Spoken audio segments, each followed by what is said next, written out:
Hi guys, আপনারা কেমন আছেন? নিশ্চয়ই ভালো আছেন, আমিও ভালো আছি। আপনাদের সাথে আবার দেখা করতে এসেছি আরেকটি বিষয় নিয়ে।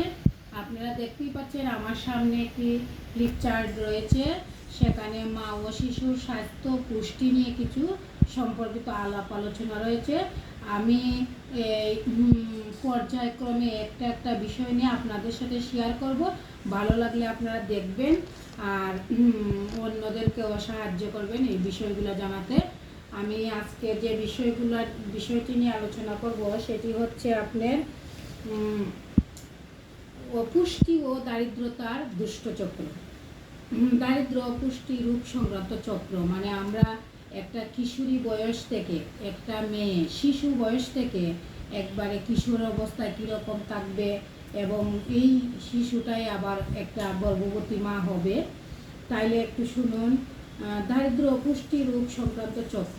একজন অপুষ্টি মা একটি অপুষ্টি শিশু জন্ম দেয়। যদি সেই শিশুটি মেয়ে হয় তাহলে যে যখন মা হবে তখন সেও আরেকটি অপুষ্টি শিশু জন্ম দেওয়ার সম্ভাবনা বেশি থাকে। এটা একটা দুষ্ট চক্র। সামনের দিকে এগিয়ে যাওয়ার জন্য আমাদেরকে অবশ্যই এই চক্র ভাঙার চেষ্টা করতে হবে। এছাড়া পরিবারের সদস্য যদি অপুষ্ট থাকে তবে রোগ সংক্রান্ত থাকবে বেশি। কাজ করতে পারেন, আয় করতে পারেন, খাবার জোগাড় করা যাবে না এবং দারিদ্র্যের শিকার হবে। একজন মেয়ে শিশু, কিশোরী ও মায়ের স্বাস্থ্যের পুষ্টির সম্পর্ক। কিশোরীকালে এ বয়সে শারীরিক বৃদ্ধির পরিবর্তন ঘটে বলে বেশি করে খাদ্য পুষ্টি দরকার। পরিচিত প্রয়োজনীয় খাদ্য না পেলে শারীরিক বৃদ্ধি ও মানসিক পরিপক্কতা অব্যাহত হয় না। প্রয়োজনীয় খাদ্যের অভাবে রোগ ব্যাধি দেখা দিতে পারে। পুষ্টির অভাবে রক্ত স্বল্পতা দেখা দিতে পারে। খাদ্য পুষ্টি যথাযথভাবে না পেলে মেধা বিকাশ ব্যাহত হতে পারে। গর্ভকালীন সময়ে মাতৃগর্ভে শিশুর বৃদ্ধির জন্য বেশি করে খাদ্য পুষ্টি দরকার। পরিচিত প্রয়োজনীয় খাদ্য না পেলে মায়ের স্বাস্থ্য ভেঙে যেতে পারে এবং শিশু অপুষ্টিতে ভুগতে পারে। প্রয়োজনীয় খাদ্যের অভাবে মা ও মাতৃগর্ভে শিশুর রোগ ব্যাধি দেখা দিতে পারে। পুষ্টির অভাবে মা ও শিশুর রক্ত স্বল্পতা দেখা দিতে পারে।